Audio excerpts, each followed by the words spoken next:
गरज जो पूर्ण करतो तो म्हणजे शेतकरी राजा, बरोबर ना?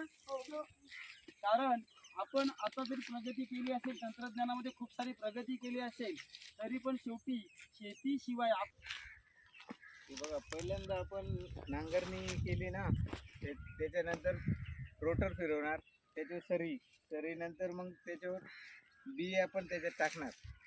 बी टाकल्यावर त्याला पाणी घेणार. पाणी घेतल्यानंतर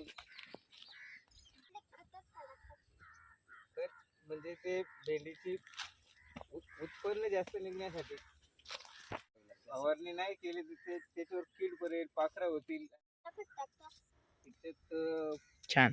शेणखत पहिल्यांदा मस्त लागवडीसाठी शेणखत, त्यानंतर सुफला, युरिया, DAP.